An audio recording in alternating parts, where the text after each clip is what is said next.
Hello there.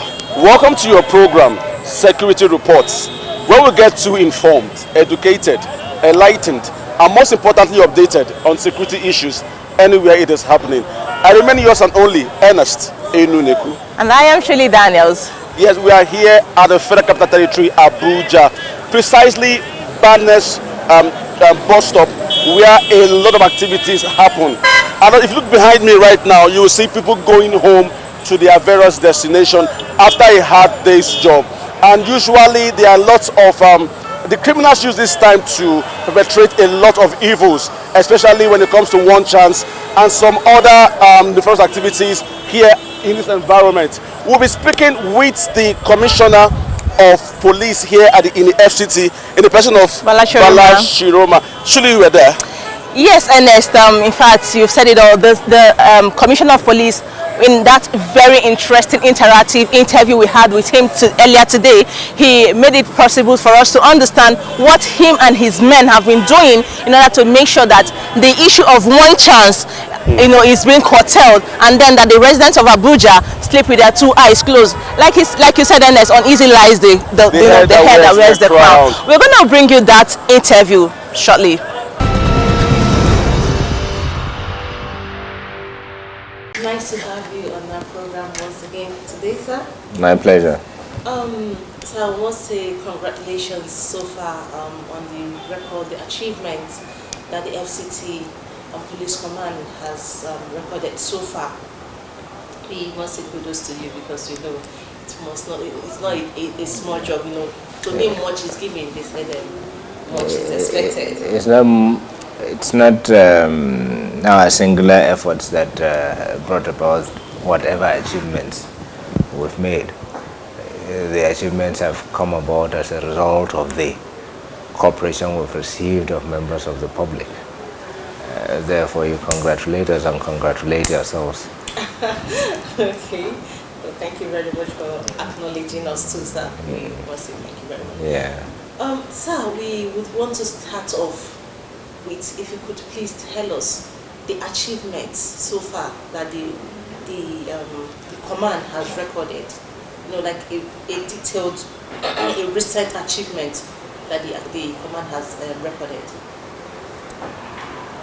If you ask me to itemize them, I'm no computer, I may not be able to bring them one after the other, but I know we've made major onslaughts as regards people snatching handbags.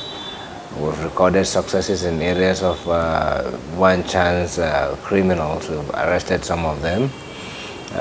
We've also achieved some progress in respect of house invaders, armed robbers that visit your houses in the night. We've arrested quite a few. Our response time to distress calls sent out to us has quite been impressive. We've improved on it, and that has assisted us nip a lot of crimes in the bud. There are rape cases around. A lot of rape cases, and we are working on them, ensuring that suspects go to court. That is the least we can do. And a host of other things. As I warned you, I cannot name them one after the other, but we have recorded quite significant achievements in the period under review. Now, sir, as much as you could, I don't know, if you could help us actually, because we really want to know how your men have been able to, we need a detailed information on how your men have been able to apprehend this suspect. Like, if you could, we want a detailed information on that. How they were able to do this? Well, it's part of their responsibility, and that is why we deploy strategically. And the strategic deployments has paid up. You'll notice that we have a lot of patrol vehicles in different locations within the FCT. These are like mobile police stations where people quickly report incidents to. It doesn't take long for someone to identify a vehicle and report an incident to it. It doesn't take them long to react. Therefore, possibilities of apprehending suspects is higher. Now we also have people that are on foot patrols. We have people that are working undercover. They get information to give us. Right? Police officers working undercover and give us live, actionable intelligence, and we're moving. This has also enhanced our performance. Okay, sir, you talked about the patrol vehicle. Are you going to say that the FCT have enough patrol vehicles in order for these people, to meet up to wherever they are being called upon, to like carry out? You see, no situation is static. Situations, most especially in life, are always dynamic. You'll notice that there is a lot of urban-rural migration into the FCT. A lot of people come into the FCT. Most of them, when they come into FCT, they don't go back. And they feel as if this is where the green pasture is, or greener pasture is. Therefore, equipment that you think are sufficient for you today definitely may not be sufficient for you tomorrow because of the influx of people into the FCT. So also the number of personnel. As more people come in, they are unemployed. Tendency is that there will be a rise in crime within the FCT. Therefore, you have a lot of black spots coming up, and these black spots, you have to take care of them. There has to be deployment. So for me to say that I have enough equipment and men in FCT, maybe at the moment you will say you have, but you can, in 1 week, 2 weeks time, the situation changes. So these are things that we really require. We require more men, we require logistics to be able to provide quality service to members of the public in FCT. So it is obvious that more men and more equipment are needed in order to be able to carry this job more effectively. Anyway, sir, we, as much as we try to we would also want to know, the measures, the proactive measures the command has been taking also to curtail the criminal activities. Just like you mentioned, you just acknowledge the fact that a lot of people trooping into the FCT, unlike it used to be some few months, few years back. Like you said, also the rate of criminality, crime and criminality, what are the proactive measures the command taking in order to make sure that these suspects, the rate of crime is being reduced? Well, in line with modern trends in policing, we depend a lot on intelligence. And therefore, we have an active source of intelligence, mechanism for sourcing intelligence within FCT.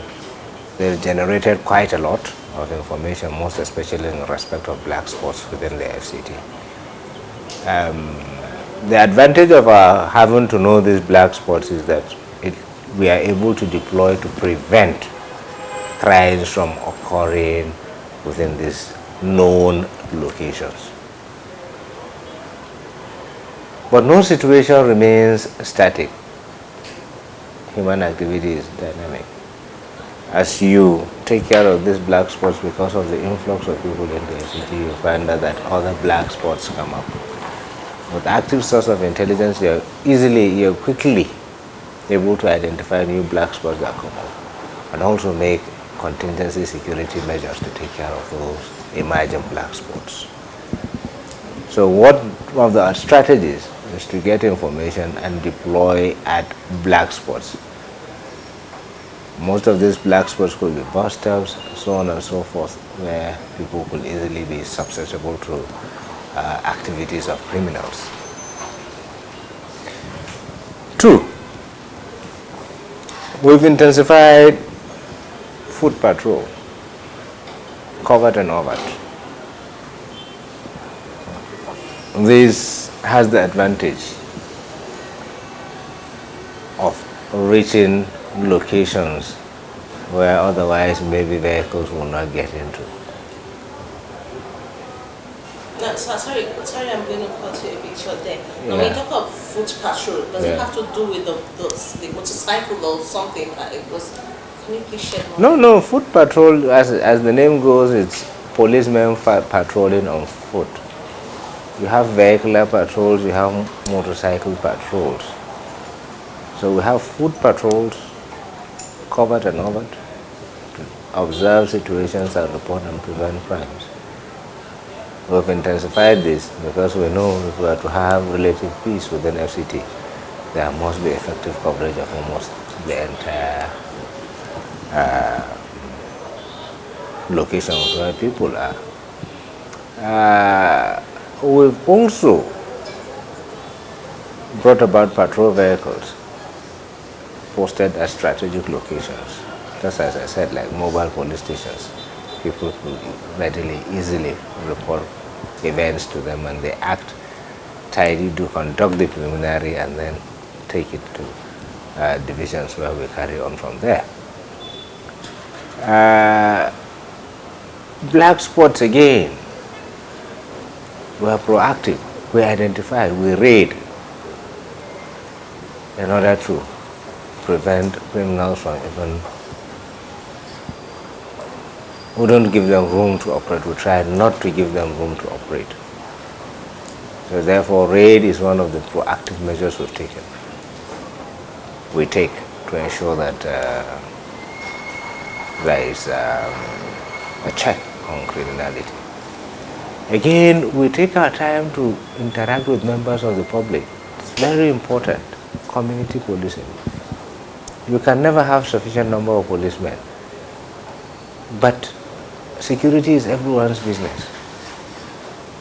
If you're able to sensitize members of the public to this, you'll be seated in the office and information as to what is happening within the environment will get to you.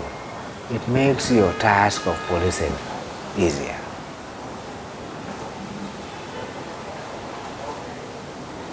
So overall, just as you said, our policy in FCT is just to be proactive, because we believe in the fact that it is cheaper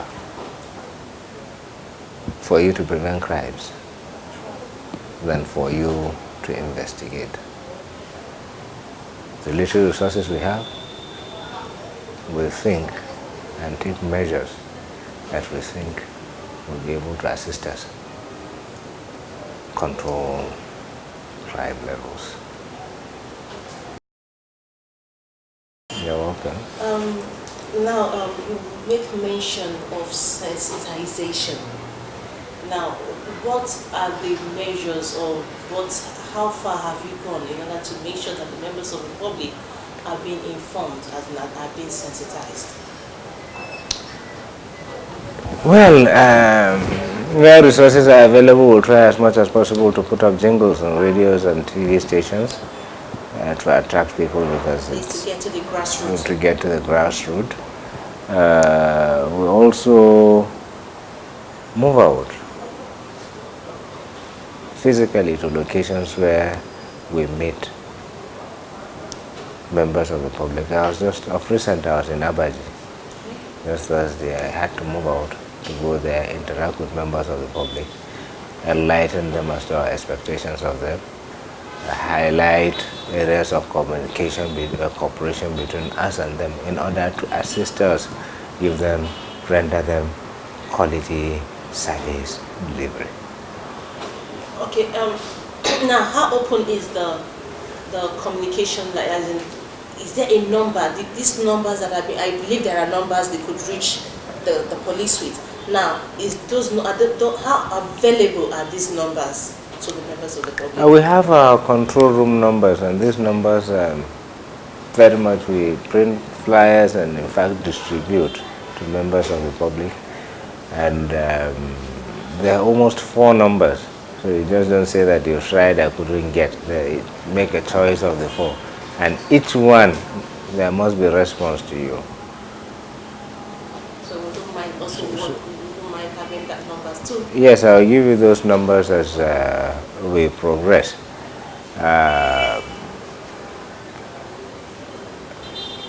As I was saying, we move out, go out, interact with people. We also have numbers that we distribute.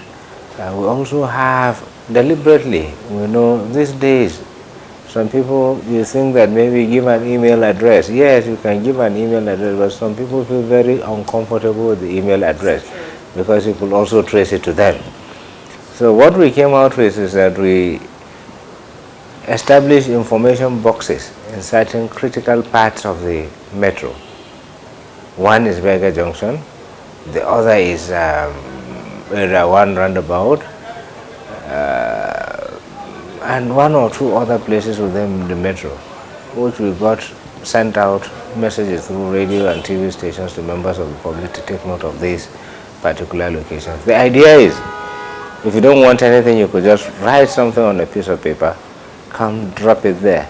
No source, no trace, no connection between. Nobody knows you, so talk less of saying that police have divulged information you gave them. Wow, that's a very nice one. Yes, we also have a monitoring unit, mentoring and monitoring unit. The responsibility of this unit is to move out, assess our performance, identify areas of strength and also areas of weaknesses.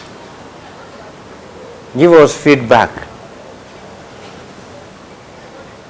The feedback they give us goes in a lot into our strategic planning. So we just don't plan in a vacuum. We try to plan based on statistics and information available. Wow, it's nice, having this interaction with you, sir. I must say, I want to know some of the suspects. We've already some suspects present. Now, how quick are these suspects being charged to court? Well, we expedite investigations, and as soon as we conclude, our legal people try to immediately take them to court.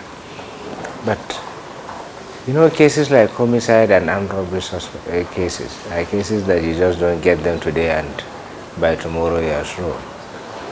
There may be people that have sustained injuries. We need to monitor what their situation is, because if any of them dies, automatically the charges will also have to include murder. You have to maybe recover what has been stolen, maybe has been disposed of. You also have to try and recover arms and ammunition, exhibits used in that particular operation, right? In terms of homicide, there may be somebody on the run, an accomplice on the run, you also have to look for.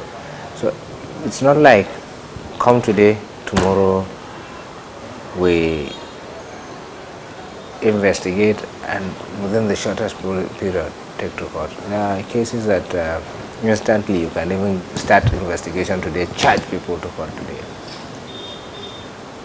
So we take suspects, we try to comply with provisions of the Administration of Criminal Justice Act. Well, it does us no good to hold innocent persons, so we realize this, and once you do that, you are opening yourself to civil litigation, even though you are a constituted authority. So what we do is that immediately we go for raids. Screening starts right from the location where the raid is carried out. Right from the location where the raid is carried out. Those that are able to identify themselves, we let them go. Right? Those in which you have not been able to find any exhibits from them, you let them go. So by the time you raid a place, you've already started screening. You've already started allowing those that you think are not involved to go their way. The process continues. You get to the station, by the time you get to the station, obtain statements, you'll be able to have an insight as to the personality or activities of the individuals you've been able to. There too you take more decisions. Those with that evidence against them, you also release them. So that at the end of the day, you only have a few people whom you can justify their detention. And their detention will be based on the fact that you've gathered sufficient evidence against them with which to sustain charges in court. So we are normally very careful not to abuse anybody's fundamental right. Earlier on in the course of this interview, I said we acknowledge the fact that there are complaints from members of the public as to their identity being revealed when they give information. And we said because of that, we deliberately take precaution to conceal the identity of whoever gives us information. We realize that people who come in maybe see me and give me information and go away. Those people have confidence in me and maybe have confidence in my DPO. We also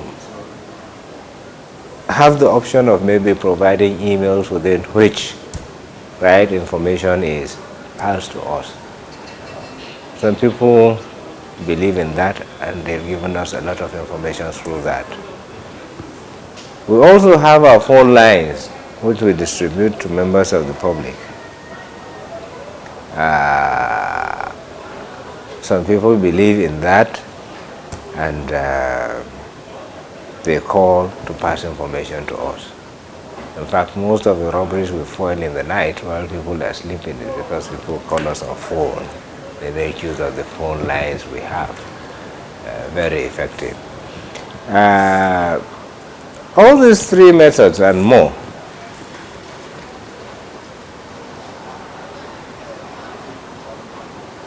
we realize that there is need. There are other people that no matter what, they will not even want to explore these three methods because they believe their identity will be compromised. What do? We decided to say, okay, to take care of this percentage of people that are very skeptical, why don't we establish information boxes in major locations within the metro where they can write whatever they want on a sheet of paper. If they like, they put it in an envelope. If they like, they just come to that particular locations where we have these boxes, drop. Nobody will question them as to why they are dropping anything. No. Nobody will know who dropped what at what location. Therefore, we conceal their identity. But I want to assure members of the public who have information to give that please take us into confidence. If you don't want to take maybe members of the rank and file into confidence, take the officers into confidence so that if the message gets leaked, you know who you gave information to.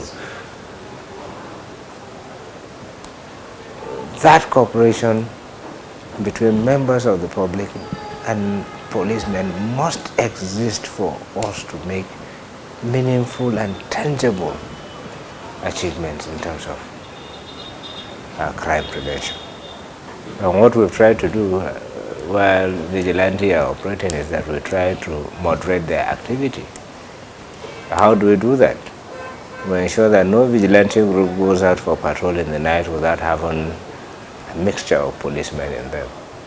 It is to their advantage because the policemen know the extent to which you can go in terms of law, the application of the law. And then they have the advantage of having firepower because most of the vigilantes are not armed. But with the police being infused in them, the policemen bear firearms and therefore gives much more confidence and some protection to members of the vigilante. We've been cooperating with members of the vigilante and we'll be recording successes.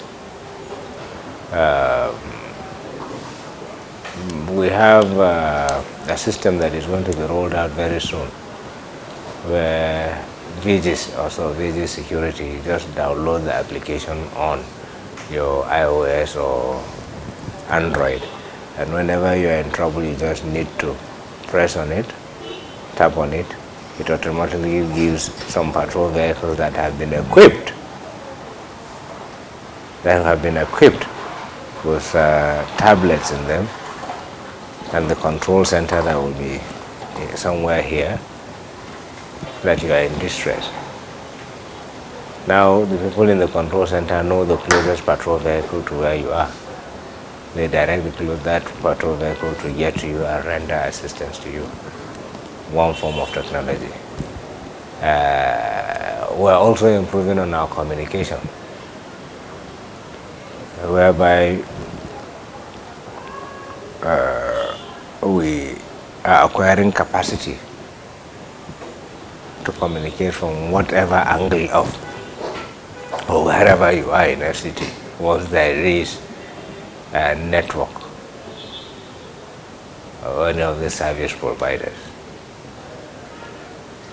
So I think we've embraced technology to that extent, and this is courtesy of the Inspector General of Police. He believes in using technology to fight crimes. These are just the recent additions to what we have. We are also having, I don't know if it will be right for me to say it here, but for the purpose of satisfying curiosity, we are acquiring the capacity to start monitoring people right from our entrances into Abuja. We'll have that capacity. We are already acquiring it. Right from entrances into Abuja, we'll have start monitoring. There are a host of other things that I will not want to tell you because I don't think it is proper for me to divulge them to you. Sir, what message, finally, what message you have to send to the people of FCT? Well, the first message would be they should always remember that security is everyone's business. They must ensure that they watch what they do, where they go. It's very important, like those of us that use public transportation. In order to avoid one chance, we should be very careful of vehicles we enter. Take a close look, if possible, ask the driver to even open his boot so that you are sure that he is alone and he's just carrying you alone. Right? These are some of the precautions we expect members of the public to take. We expect also members of the public, in as much as we are there to assist them, prevent breakdown of law and order, their vehicles, they also ensure that they put some form of security in their vehicles so that it makes it hard for these people that go around with master keys wanting to remove vehicles. Now, above all, and always, and it will also always be like that, I will solicit for more cooperation from members of the public. It's key. Our pride and our success depends on members of the public.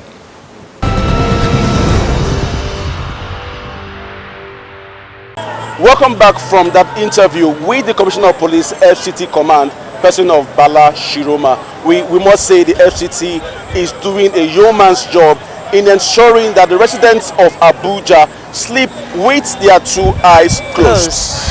Ernest, you know, in fact, a lot of activities actually rolled on in this program today. I'm talking about the guy that went on to behead about 4 people. Yeah, 4. That is the Mustafa. Yeah. You know, and we had an interactive, a conventional statement from him where he told us how he went on to carry out his crime.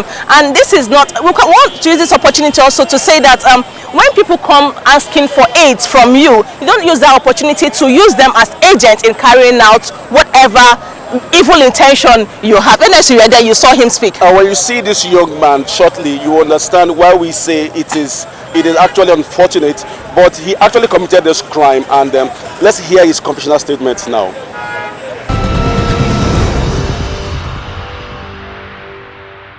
All right, what will be your name? My name is Mustafa Aliu. Mustafa, how old are you? I'm 22 years. Why are you here? I'll come head, they come catch me here. Why you call the person head? I'll call the Malaya send me.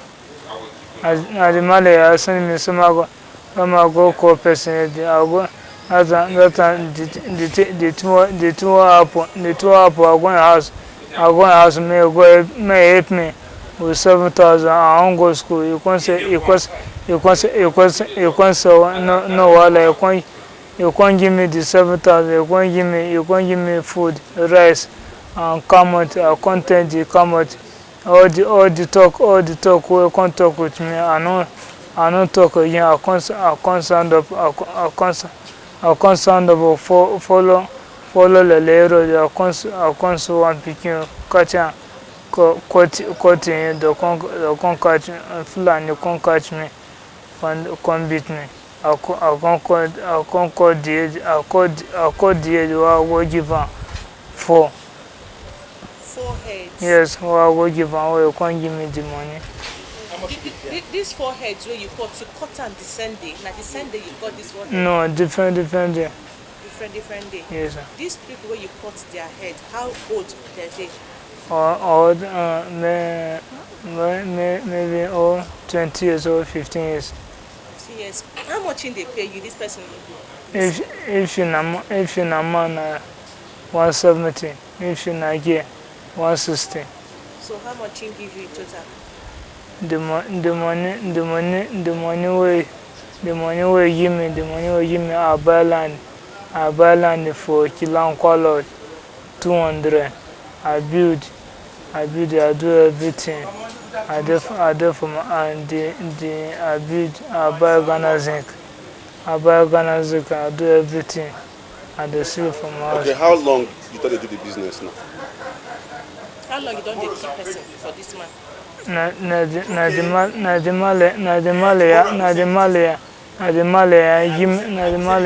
give me medicine. They give me the medicine. I say, how long you don't they do this work for them? Since when? No, you not tell. When you start?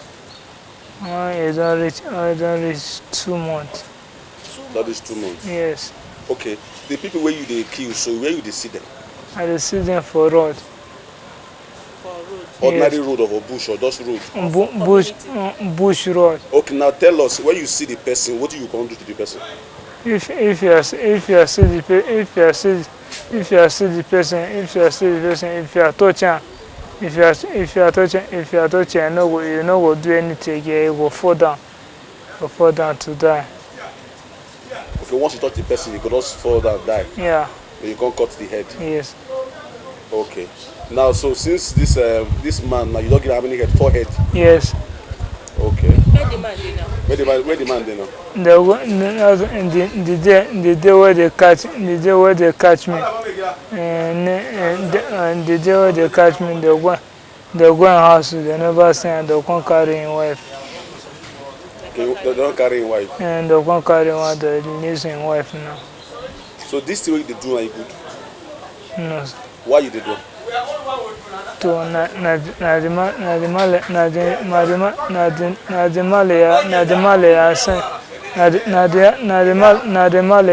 all this thing.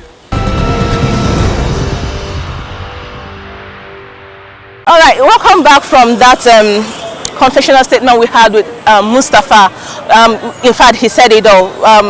Like we said earlier, it was actually a sad one, but we have to move on from there. Now, we also have these 2 set of people in the person of Austin and Chris, who went into armed robbery. And also, it is also a sad one because I don't see a reason why somebody who is a graduate choose to take this line in making a living for himself, yeah. You know. And when he was asked, he said he actually did that because he was trying to get his father's pension from the custom and whatsoever.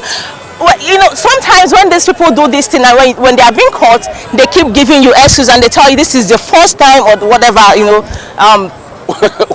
When you get a criminal, they will always tell you it's your first time. But during cross-examination, you understand that they have done it more than 1, 2, 3, 4 times. Over and over But again. they always say it is their first time. Now let's get you the confessional statement of these two young men.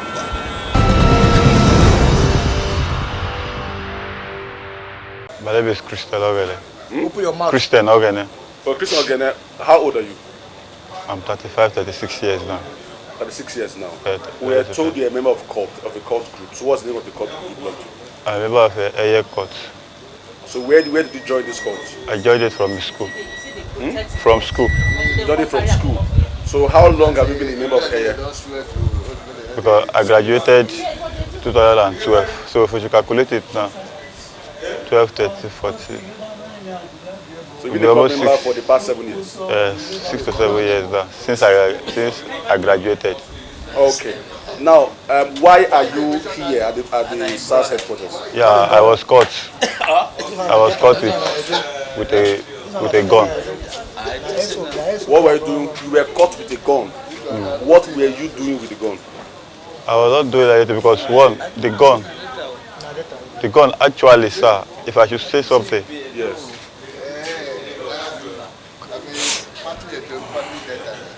I was caught with a gun, and the gun actually we were using it to rob. So that was just it. So I'm not a Chris. That's what I'm saying. Please, let him talk. Let him talk now. So Chris, Yep. you were caught with a gun. How many times have you robbed? And where did you get it? And where have you robbed? Okay, fine. So when I came back from school and where we've robbed, where I involved with them to go and rob was in those Kurudu, Jukoi side, Begi side, and Maraba. What is this place? It's Maraba yourself. Maraba Sharp. So what Sharp do you do? corner. What do you do in those places? How do you do it? What do you do there? How do you do it? The involvement in those ones doesn't even involve gun. We doesn't use gun in those ones. I don't lie about that. This one is all about going there, scare them, and just go away with the money. So how do you select the places you operate? Sir? How do you select the places you rob? How do we select it? Yes. It's not, this one we don't select.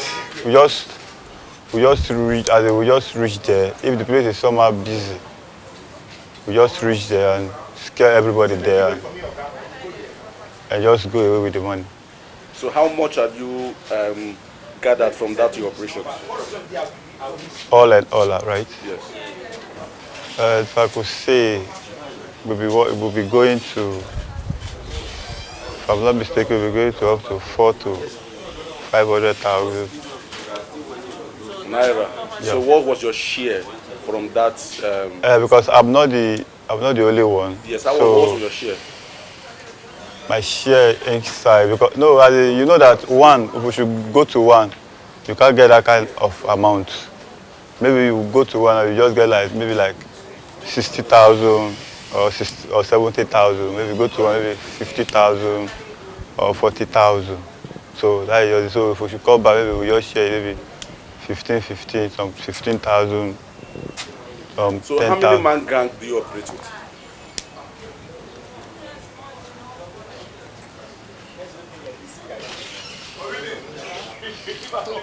We are 5-man squad. 5-man squad.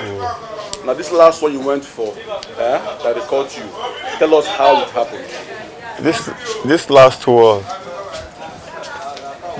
one actually, it's not that they caught us inside it. We're already back from it. So it's through the phone that they caught me. And the phone, actually, I was not the one even using the phone because all those kind of things is not even meant to be used. It's my friend, it's one of us that was using the phone, which we didn't even know that he was using. He hid that one. So later, and I saw the phone on his hand, so he now said, okay, fine. So me, I should use this one and give him my small phone that I was using so that he would just give me a little money. And I said, okay, fine, take. We now just do swabbing and involve a little cash on it. So the phone, I was using the phone even has fault. The screen now has blood. I was just using it like that before my girlfriend now saw the phone, now says she will go and repair the screen on the phone. And I said, okay, fine. She now gave me her own smaller phone. So from there, that was how I was able caught. Not knowing that they were tracking the phone that I gave her. That was how she called me that we should meet somewhere before I should know. I saw the policemen around and I respected myself and I followed them. So I'm here because they caught me with gun that I went with to rob. Austin, how old are you and where are you from? I'm 27 years old. I'm from Edo State. Okay. Can you tell us how it all happened, please? Yes. On the 8th of this month, or Friday, or the 8th of this, or the 7th of this month, which is in the night of Friday, I went to Beggar Quarry in that place. Due to I don't much have place to live again because me and my landlord have problem. So they dismissed me from my house. So I decided to be sleeping in my brother's shop. Sometimes I will go to club, I will sleep in that side. Once they break, I will come back to my brother's shop where I do work with him.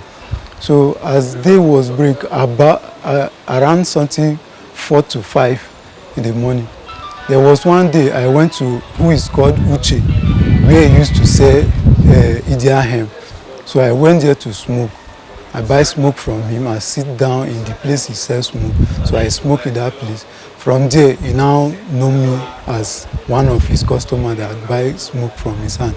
So that day, around that 4, as I'm saying, so we now jam each other in that Beggar Quarry road. He now asked me that, brother, how far now? I say, fine, bros. He say, I dey be now, man buy him something now. I got him and say, bros, I know as I do like this now, 1 naira I know even go me for body. Say now one ashawo again, I buy me canned beer where I go drink.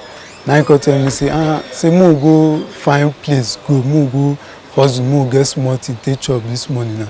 So as I call reach where the woman dey, I call point the woman, they go and say, hey, hold it, shut up, enter inside house. Now the woman already the bacha dey open for ground, the inner room dey open for ground. Meanwhile, I don't know say the woman dey with the husband and the junior brother inside there. So as the process wey we call match am enter inside, as him just enter the bacha wey me and follow am, where the others follow me for back. As him call run go from the bacha, he call jump run go inside the inner room. He call shout thief thief thief. Now the husband now call jump on.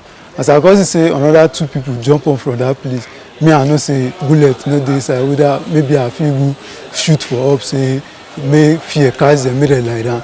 I call the process now, I wan call turn back man run. Now the man dive me from back, call the struggle me. From there now they call knack me, they call catch me.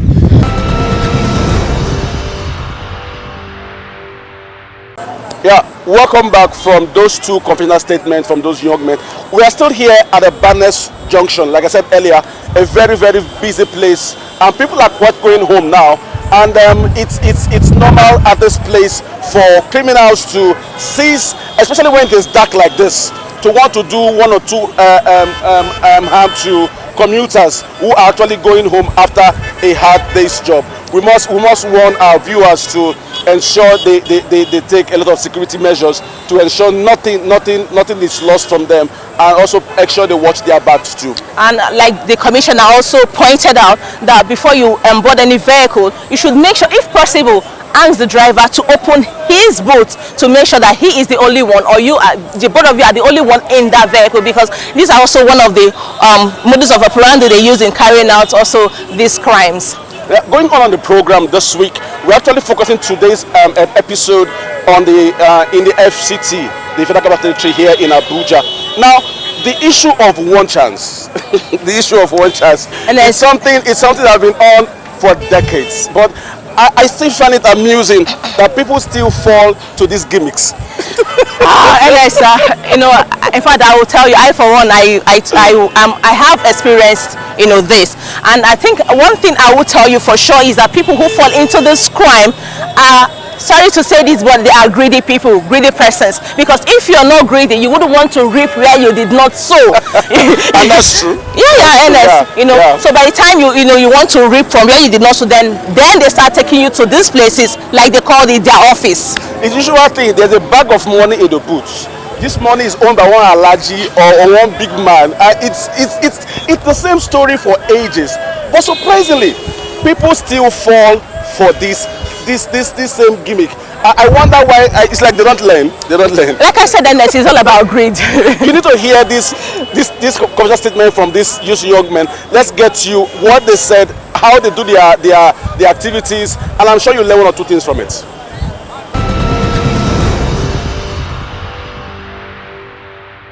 I'm here. I was sleeping. Camera, please. I'm sleeping in my house on 15th of this month. Then look, I come and carry me. Because Jobo, the person that come, he knows me. He knows my house. Even they carry me to court, where I'm still answering the court case. I'm supposed to go on second. I told him that the business, you know me, I'm doing before, I don't stop it. I'm no more doing it. I'm looking for another thing, do it. He said that we should go to the station. Now so I take on here. What job are you doing before? If I come, I'll tell the person that I'm a foreigner. I come with goods. The person follow me. I will carry paper, carry money hard for my hand with omo. Carry the thing. Tell the person, may wash time. I do all like this. Choco. I tell her, I say, see, this is money. If you have money to buy chemical, wash the money. That is what I do. Where are you from? I'm from Enugu State. How long were you doing that business? Just for, let me say, for 2 years and. 2 years and. So how much have you gotten? I get 4,000 because I can't get the other one at 26,000. That's all. And in most cases, we've noticed that in most cases, most of your victims, if they are not able to meet up with your demands, you end up, especially the female victim, sometimes they are being raped. I am not the type. I don't do such a thing. And nobody has died in this process? I don't know. I never tried that kind of a thing. It's not good. I can't do that. And we don't collect money from person by force. The person will come. Today he come, we'll discuss. Willingly he give. 1 month, 2 months, even 6 months. The person will come in. We are discussing. That's all. We don't collect money by force. What's your name, sir? My name is Ike John, sir. How old are you and where are you from? I'm 26 years. I'm from Abia State. Oma here in Olokoro. Ike John. Yes, ma. So what carry you come here? What brought you here? Mama, what brought me here is business. I was duped before I joined the party. Please. What party is that? It's a 419 party. 419 party? Yes, ma'am. How long have you been doing this business? They initiated me, that is 3 years now. 3 years now. So you've Yes. been doing 419 business for 3 good years now? Yes, ma'am. But not regularly, not constant, partial, not every time. I manage Okrikasela because my wife is selling okay. Sometimes I do go to market with her. But if lack of money can make me to just go and do this shit. So how do you operate? I operate by to tell somebody I'm a foreigner. If I tell somebody I'm a foreigner, I bring goods come from all the way from Cotonou or what. So he can help me locate any market to sell. If he come, I ask him about, say I bring a film. It will be paper, the way my brother talk. 2 pepper, we can even use 2 pepper and hide 500 naira into 2 in our hand. Put omo, cover it. By putting it in the bucket and the water, you foam it, you put the money inside the omo will cover it. You bring out the pepper, put inside that place, bring it out. So any person will do, we call it mugu. You can even use your hand to shake. If you bring the money, he can shout. Ask how manage the money to come out. We ask him to bring money to buy chemical. Chemical can be a piece somebody puts in a bottle of water. It can be Coke with water. It can be Fanta with anything that the person will willingly and bring money. We are not harmful. Please, we are not harmful. We know the even. So how many people have been your victims so far? I will not lie. How many people have been victims? It's been let me just say, people that pays me. Last money I collected is 50,000 down. Last one. Now, which The last one you did, how much did you collect? I didn't collect any money, so 200 naira with the phone the person give me. That's all. 200 naira with phone. The phone now, he give Uche, me. Can you describe to My name us? is not Uche. My name is Ike. Ike. Yes. Ike, so can you describe to us how you formed to be a foreigner? Can you act the way you used to act? I can act this man. Please do. I can come. We are two party. Like now, Uche can help me perform the show. I can come. Person passing on the street, I can call him, brother, bonjour. Please, I'm located in any Diamond Plaza. I'm a stranger. I come from Douala, Cameroon, or come from Cotonou. I'm a stranger in Abuja, so I need customers to sell my market. I bring plasma, blah blah blah blah blah. So many and so many. If the person is a greedy type, I will tell him, I will dash him some, for him to be enticed and follow me. That's all. If you come to a place where we stay in, like we call it our office, so we can perform the miracle to bring in the two pepper. That's all, man. I act as a native doctor, but but I'm not a native doctor. You form as a native doctor? Yes. To do what? To collect money from people. Please, how do you do this? Okay. Like if I'm staying now, they may bring somebody to me with like carton of money formed, saying that there is medicine on top. When I look through, then I'll watch and tell them, okay, this I want to do for me to remove the medicine. Then I will quote some things for them that they should go somewhere and buy it. Then buy it, I will use those things to remove that charm when they're on top of the money. Then they may say they don't know where to buy it. I say, okay, if they can get the money, let them bring the money, I will go for it. That is how we used to do it. Finish. So how come you say you don't know why you were arrested? Okay, I didn't do anything. I was so sleeping before he came to me that night. You've been doing the business, so how can you just say, do you expect that? Are you an innocent person? And I'm not innocent. Eh? I'm not innocent. So why would you not say that a policeman just came to arrest you? Are you not trying to say that the policeman just came and pick you up as if he doesn't know his job? Okay, how many people have you tipped so far? If I'm not mistaken, 5. Like 5. And how much have you collected so far? So far. I say 75,000 naira. 25,000 naira? 75, not 25, 75. 75,000? Only? Yes. For how many years have you been doing this business? 3 years and now. So for 3 good But years, not just always. 75,000. It's not always. They do to come. What do you do for a living? Me? Yes. What did I do for a living? What do you do for a living? Formerly I was a driver. Formerly? And before my motor spoiled. And I joined them. When How my long motor have you spoiled. done this business now? So 3 years and nice, I said. And for these 3 years, you have made only 75,000, Boga? No, not this last one I used. But all together, I cannot calculate it. It's just instrumentally. I'm not doing it every time. Yes, 75. I will tell somebody that I serve a big man, Alaji. So I will tell because we are theory, sometimes we theory we have, sometimes we be 4.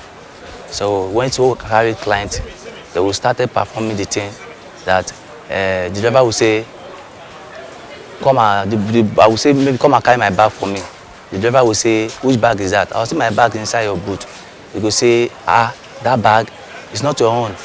I will be dragging with him. So that they will say, what is inside that bag? I should tell him the truth. I will say, okay, I will tell him the truth. You should not take me to a police station. Then he will now say, okay, what's inside? I will say, I have allergy. So the allergy refused to settle me after some years. So, and now the allergy I have opportunity that he give me cloth to wash. So that person washing the cloth and I see a bunch of key inside the cloth. So I use the key to try one room or the other to look for what I go eat. That is where I now saw this 4 carton of money inside the allergy private room. So I now took one to run from all the way for Kano to meet my sister in Abuja to help me. I will not give the story like that.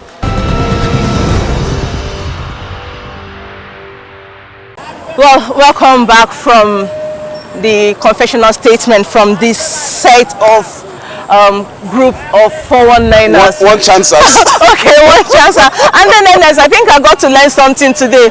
You know, that I never knew that 419 means 419, you know, attitude or codes, you know, that they use. Okay. well, moving on anyways, we want to say thank you to the FCT Police Command for the job well done. Yeah. They've actually been doing a great job to see that the FCT is peaceful, because when there is no peace, when there is no security, it makes it so difficult for the community or for a particular state, you know, to grow, even the country, you know. So, NS, I don't know if you have something to say about that. We must sue for peace across the country. There's no gain in criminality. Youth should ensure to involve themselves in gainful activities instead of going into crime. Crime does not pay, and we shouldn't actually want to reap where we do not sow. Greed is not good. We should stay away from greed. Truly. That's all we can take for now. Well, apart from that, Ernest, we want to also use this opportunity to call on the members of the public to tell them, to help, to let them know that the job of security is not actually meant for the police alone. No. It is meant for each and every one of us, because if we don't give this information to them, when we notice, when you see something, please try to say something. The numbers on the screen are meant for you to actually reach out whenever you have any information, any vital information to give. By so doing, by working together, we'll make our country safe and as one. Nigeria must be safe. We can't grow without a safe environment. For the sake of the economy of this country, we must ensure that security is taken paramount. Everybody must do their own part to ensure Nigeria is safe. At this point, we have to go for other programs to continue. It's still your own program, Security Report. Well, that's all we can take, as I said earlier. I remain yours and only, Ernest Enuneku. And I still remain Shuli Daniels. Bye for now.